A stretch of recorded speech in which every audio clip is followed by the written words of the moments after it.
L'univers Conjuring est en partie basé sur les histoires paranormales menées par Ed et Lorraine Warren. Lui s'autoproclamait démonologue et elle médium. Oui. Mais vous êtes quoi, au juste? Je veux dire, on vous appelle comment? On nous appelle démonologue, mais il y a d'autres termes. Chercheur en paranormal, chasseur de fantômes. Dingo. Barjo. Mais on préfère être connu simplement en tant que Ed et Lorraine Warren. Ça me fascine les gens qui s'autoproclament. Arriver dans un dîner et affirmer qu'on est démonologue, ça fait tout de suite plus effet que si tu dis que t'es comptable.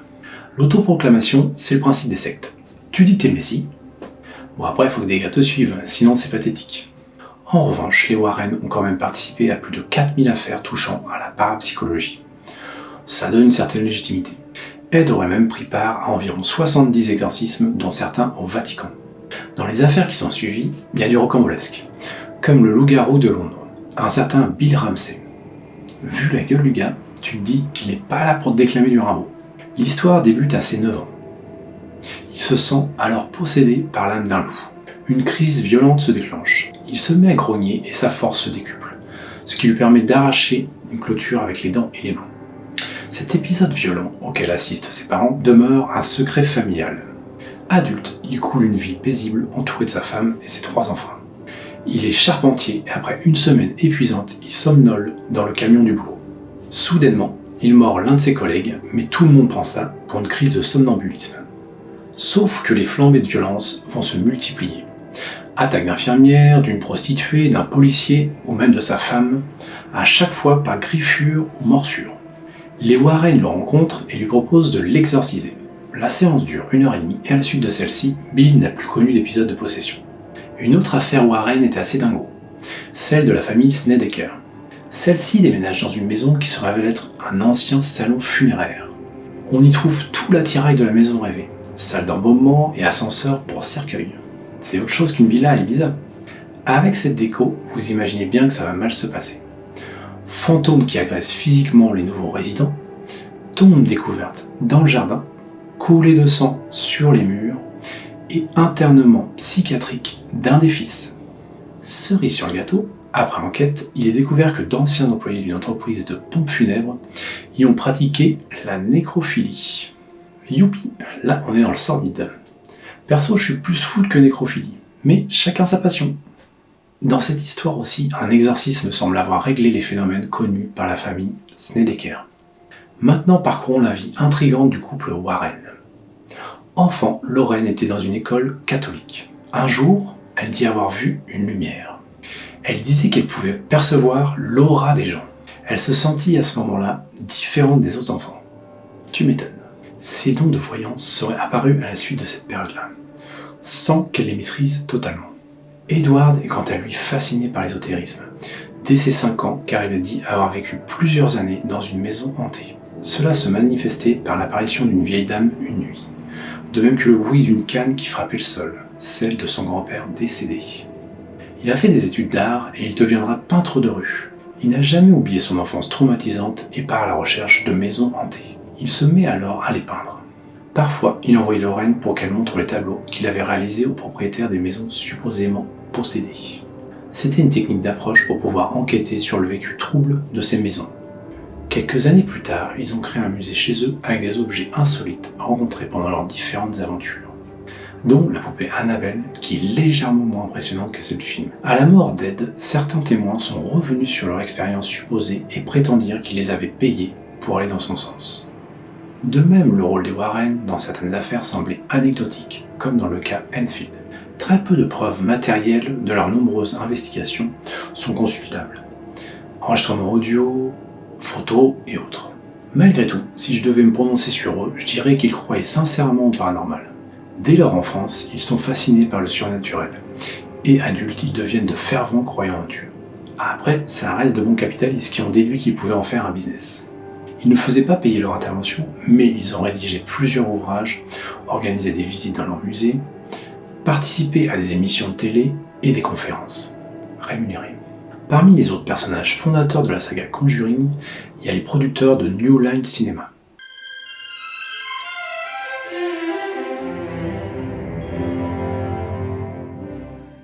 Ils n'en sont pas à leur coup d'essai dans le cinéma horrifique, car ils ont financé des films légendaires tels que la franchise Vendredi 13 ou Les Griffes de la Nuit.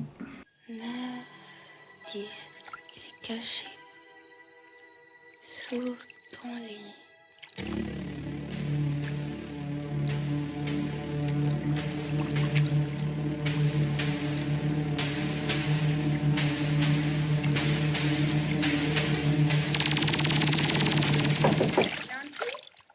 Les acteurs Vera Farmiga et Patrick Wilson sont aussi emblématiques de la saga, puisqu'ils interprètent les rôles du couple Warren. Vera Farmiga est une actrice américaine d'origine ukrainienne. Je précise cela car sa culture slave imprègne sa jeunesse. Elle fera une partie de sa scolarité dans une école catholique ukrainienne et partira en tournée avec un groupe folklorique ukrainien. Au lycée, elle participa à la représentation de la pièce The Vampire. Nom prémonitoire pour celle qui deviendra une égérie du cinéma fantastique. Sa carrière débuta au théâtre pour se poursuivre dans des séries puis au cinéma. Dans le 7e art, elle s'illustra entre autres dans le drame indépendant Down to the Bone, où elle interprète une mère junkie, prestation pour laquelle elle reçut le prix du jury au festival de Sundance. Cette reconnaissance lui permettra d'obtenir de nombreux rôles comme dans Les Infiltrés, In the Air, mais aussi des films plus flippants comme Joshua ou Esther.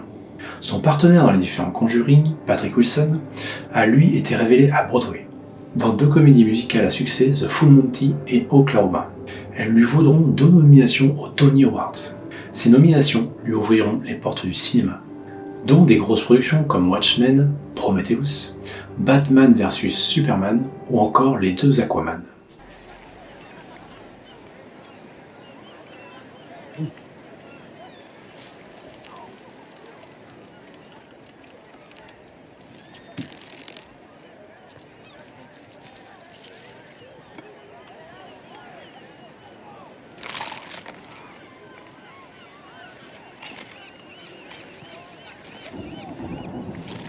Wilson est un artiste complet, car en 2023, il passe derrière la caméra pour tourner Insidious 3, et en parallèle de sa carrière au ciné, il est chanteur et batteur dans le groupe The Wilson Van.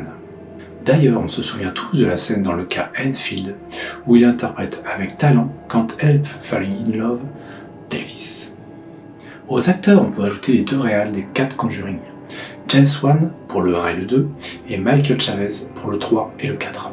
James Wan est un réalisateur australien d'origine malaisienne qui a voulu exercer ce métier dès ses 11 ans. Pour réaliser son souhait, il passera un diplôme universitaire artistique. On lui doit des succès énormes au box-office, tels qu'Aquaman ou Fast and Furious 7.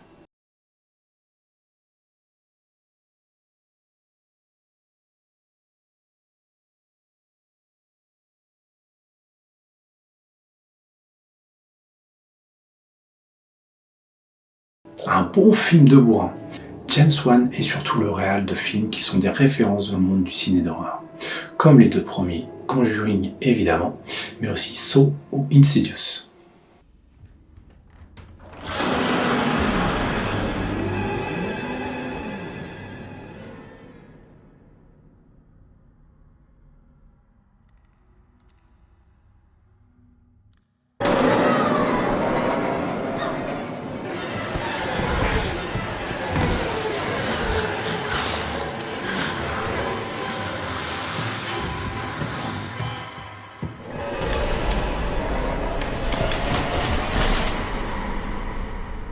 Michael Chavez, quant à lui, a tourné de nombreux courts-métrages, avant de se voir confier par les producteurs de Conjuring la mise en scène d'un film sur la légendaire Dame Blanche. Ensuite, il enchaînera donc avec Conjuring 3 et le 4 qui lui sortira en septembre 2025. Avec les adaptations ciné Conjuring, on est dans le cinéma fantastique classique. Les amateurs de films d'horreur apprécient de nous retrouver dans ces univers maintes fois rencontrés.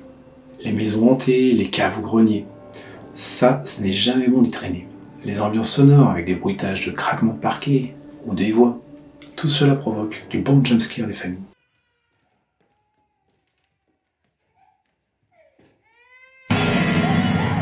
Pour définir le jumpscare, je dirais que ce sont des images étonnantes voire choquantes qui te surprennent alors que t'étais peinard.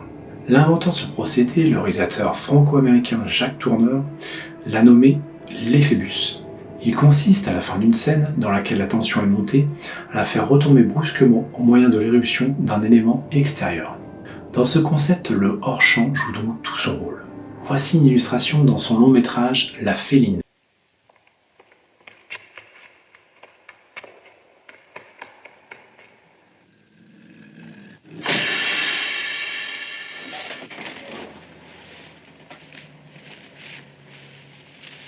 Come on, sister. Are you riding with me or ain't you? You look as if you'd seen a ghost. Did you see it? Bon, à l'époque, c'était gentil. Dans la tradition des films fantastiques, en plus des maisons hantées, on a aussi les fantômes et les exorcismes. Avec Conjuring, t'es servi. T'as tout cocktail. Dans l'ordre chronologique, on trouve Conjuring, les dossiers Warren, en 2013. L'histoire se déroule en 71, une famille nombreuse, les Perron, composée d'un couple et de leurs 5 filles, s'installe dans leur nouvelle demeure, dans le Rhode Island. Le chien de la famille, lui, comprend tout de suite l'embrouille. Les animaux sentent des trucs parfois auxquels nous n'avons pas accès. La Benjamine de la famille actionne une boîte à musique et le père découvre une cave dont l'accès était barricadé. Et oui, les fameuses caves où il ne faut pas aller. Et la mère se réveille avec le corps perclus de bleu. La maison semble vivante. Des phénomènes inexpliqués et inquiétants se multiplient à chaque fois dans la nuit à 3h07. Précisément, odeurs nauséabondes, télé allumée, apparitions, tableaux qui se brisent et crise de somnambulisme.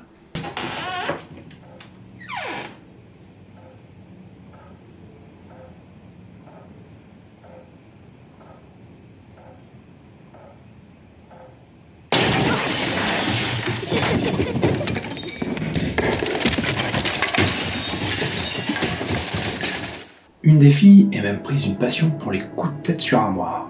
Sûrement un hommage à Zidane. Cela devient ingérable pour la famille. La mère assiste à un cours donné par les Warren à la fac. Elle les persuade de venir constater les phénomènes subis par la famille. Lorraine perçoit tout de suite que la demeure est infestée de démons, dont un particulièrement virulent. Le chien avait fait la même déduction, mais personne ne l'avait calculé. Faut dire que le chien, ce n'est pas toujours évident à traduire. Elle et des potes truffent la maison de caméras, micros et autres capteurs. En parallèle, Lorraine a des visions qui lui révèlent qu'une sorcière a vécu dans celle-ci. Elle a sacrifié son enfant lors d'un rituel, puis s'est pendue à un arbre du jardin. Chouette journée, quoi. Tout à l'heure, j'ai vu l'entité diabolique qui hante votre maison et votre propriété.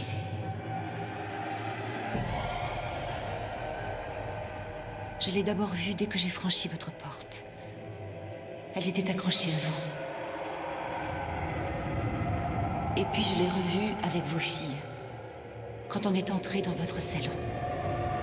Alors peu importe où vous irez, cette entité malveillante s'est accrochée à votre famille et va se nourrir de vous. Un jour, l'esprit prend possession du corps de Caroline, la mère de famille.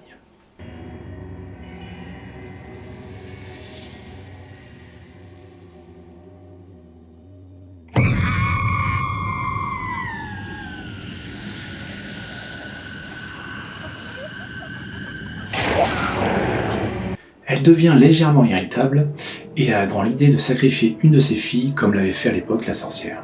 Ce serait inconvenant de la brûler vive, donc ils lui font un exorcisme à l'ancienne.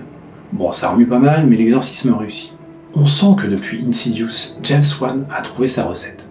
Caméra à l'épaule, effets sonores surprenants, montage saccadé et possession démoniaque bien sûr. Il l'a reproduit pour Conjuring et même intensifié. Ce n'est pas révolutionnaire, on se trouve entre Amityville et l'Exorciste, mais malgré tout, ça fonctionne très bien. On est souvent pris par surprise. Dans une vaste maison comme celle-ci, le sentiment d'enfermement, d'oppression est puissant. En 2016 sort la suite Conjuring 2, le cas Enfield. C'est reparti. On retrouve une maison hantée par une force démoniaque. Cette fois, ça se passe à Enfield, dans la banlieue de Londres en 1977, avec toujours une famille nombreuse, les Hodgson. La mère essaie tant bien que mal de joindre les deux bouts car le père s'est barré. Comme dans le 1, l'histoire est construite sur une histoire vraie. On l'a comparée à celle d'Amityville. Dès le démarrage du film, Lorraine entrevoit chez elle un démon qui n'est autre qu'une nonne. Et oui, la nonne. Alors pas celle-là.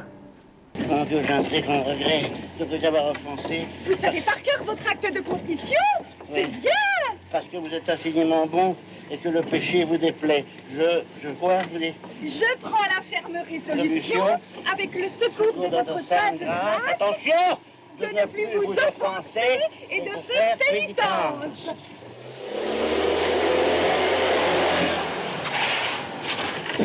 Ah, ainsi soit-il. Ça tambourine aux portes, une des filles est aussi somnambule comme dans le 1, et le camion de pompiers du petit dernier s'anime seul. Un jour de déluge, jour ordinaire en Angleterre, une des filles restée à la maison se bat avec un vieux spectre pour qui choisira son programme télé. Plus tard, un journaliste toque à la porte de la famille et organise une émission avec des spécialistes, dont un monsieur à grosse moustache.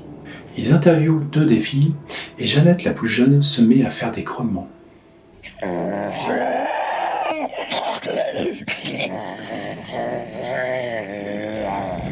Janet?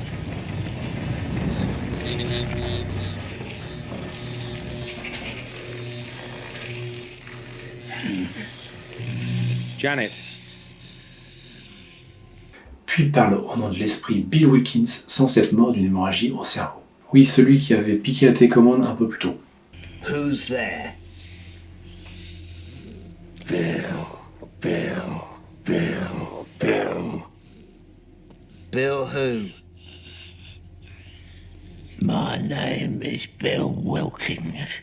L'entité démoniaque a clairement pris possession de Jeannette et la harcèle.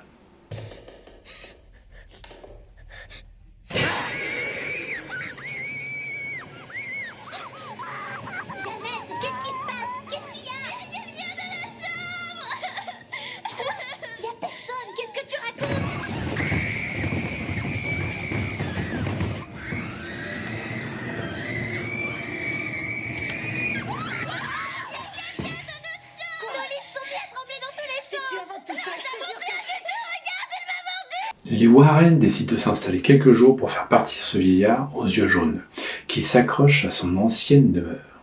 Elle se transforme en super-héros. Il te chante du Elvis en jouant de la guitare, répare la plomberie et part dépanner le lave-linge à la cave. Souci, c'est que celle-ci se trouve être inondée. Bon, ça, ce n'était pas la meilleure idée. L'esprit en profite pour mordre la mère de famille. Quand ta cave est dans cet état, c'est vraiment la mouise. Le moment le plus décalé du film est quand même quand il se prend un canapé en pleine tête. C'est un héros, donc il repart comme si de rien n'était. On comprend que le fantôme de l'ancien proprio Bill Wilkins est en fait utilisé par la religieuse énervée qui a pris cet accoutrement de nonne pour attaquer la foi de Lorraine. Arrive le combat final. Ed se met à déblatérer en latin, Lorraine sort sa Bible où elle a écrit, sans le savoir, le nom du démon Valak. Apparemment, ça le rend fou contre l'homme. Phobie assez rare. Elle le traite de marquis des serpents. Ça ne mange pas de pain. Bizarrement, ça suffit à le faire disparaître, alors qu'il avait l'air puissant. Dans le générique final, on apprend que, dans la véritable histoire, la mère de famille est morte dans le même fauteuil que le vieux Bill des années auparavant. On retrouve quelques ficelles déjà utilisées dans le 1, télé qui s'éteint, coups dans les portes, mais ça passe. Les effets sonores et de caméra sont toujours omniprésents, et les décors des 70s parfaitement reconstitués. Ce n'est pas un hasard, car l'équipe est la même que dans le 1. Le compositeur Joseph Pissarra, la chef décoratrice Jennifer Spence et le directeur de la photo Michael Burgess. Cela permet de se plonger dans une ambiance 70s que l'on connaît déjà. Pour le 3e opus, Conjuring sous l'emprise du diable, changement de réalisateur. Il s'agit cette fois de Michael Chavez, que j'avais évoqué plus tôt. L'histoire du 3 se déroule en 1981. Le couple Warren est contacté pour filmer l'exorcisme d'un enfant de 8 ans, David Glatzel. Le petit poignarde la cuisse de son père, il a dû apparemment abuser du dentifrice car ça mousse pas mal dans sa bouche.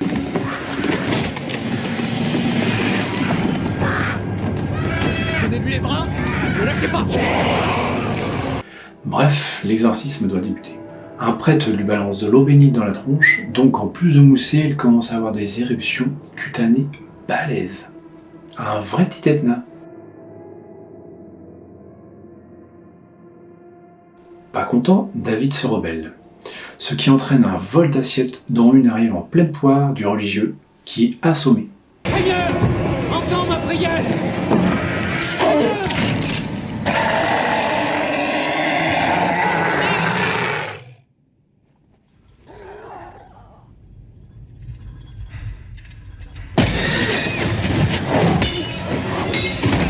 Après le volcan, le petit devient contorsionniste de cirque, en se tordant dans tous les sens.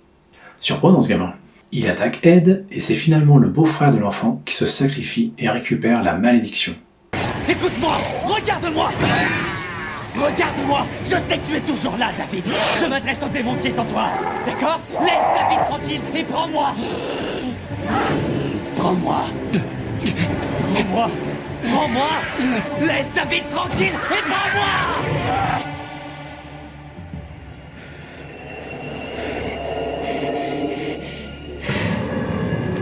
Le beau-frère s'appelle Arn Johnson, et vous imaginez bien que pour lui, ça va se compliquer. Pour débuter, Arn bute Bruno, un chevelu bourré qui dansait avec sa copine. C'est ça que ça peut énerver. Le gars part en tôle, et les Warren arrivent à convaincre son avocate de plaider pour meurtre sous possession démoniaque. La peine de mort devrait être requise, donc le postulat est que les Warren doivent prouver ce qu'ils avancent, sinon Arn y passe. Ils reprennent alors l'enquête en amont. Là, on revit les traumatismes qu'a vécu le petit contorsionniste. Lors de l'emménagement dans la maison, un démon veut l'emporter à l'intérieur de son lit. Angoissant. Lit qui se trouve être un waterbed. Doublement angoissant. Il y a des traces sombres au pied du lit, donc Lorraine s'engouffre dans le vide sanitaire de la maison pour l'explorer. Elle tombe sur un totem de sorcière utilisé par les satanistes lors de rituels. La supposition est donc que la famille aurait été visée par une personne mal intentionnée. Lorraine, lors d'une vision, arrive à distinguer une femme réalisant des rituels sataniques, pour influencer de nouveau les actes d'Arn enfermés dans sa cellule. Elle veut le pousser au suicide, mais Lorraine arrive à la stopper. La sataniste envoie par 2 fois un homme décédé, à poil, attaquer Ed qui arrive à s'en sortir. Le final se joue chez un ancien prêtre, chez qui Lorraine se rend car c'est un spécialiste de l'occultisme. Il lui confie avoir eu une fille illégitime et devinez qui c'est? La sataniste évidemment. Elle débarque, le tue au passage et poursuit Lorraine. Ed arrive à son tour chez le prêtre. La sataniste réussit pendant un temps à posséder les esprits d'Arn, toujours en prison, et d'Ed qui tente de tuer Lorraine. Grâce aux sentiments pour leurs amoureuses respectives, les 2 hommes sortent de la possession. Là, on est sur du gros cliché. Ed détruit enfin l'hôtel utilisé pour les rituels, tout le monde est soulagé, c'est la fête. Mon avis sur Conjuring 3 est que la scène inaugurale d'exorcisme est trop fugace. Des séquences émotionnelles sont sans âme, comme à l'hôpital par exemple, ou encore que les seconds rôles n'ont aucune épaisseur. Le personnage diabolique est beaucoup moins charismatique que la poupée Annabelle ou Valak. Ce n'est pas une daube, mais c'est beaucoup plus faible. Une des raisons est qu'on n'est plus du tout dans un lieu clos oppressant, comme dans les 2 premiers, mais dans une enquête classique, avec de nombreux lieux et intervenants. C'est moins intense. En septembre sortira Conjuring 4, l'heure du jugement. On découvrira l'une des affaires les plus violentes suivies par les Warren. En effet, elle concerne la famille Smurl, qui a été confrontée à des manifestations démoniaques brutales. On verra si la barre de la saga sera redressée. C'est le même réal, ce qui n'est pas forcément bon signe. Dans l'univers Conjuring, on trouve aussi la trilogie Annabelle, poupée que l'on aperçoit dans Conjuring, les dossiers Warren. Qu'est-ce que tu veux?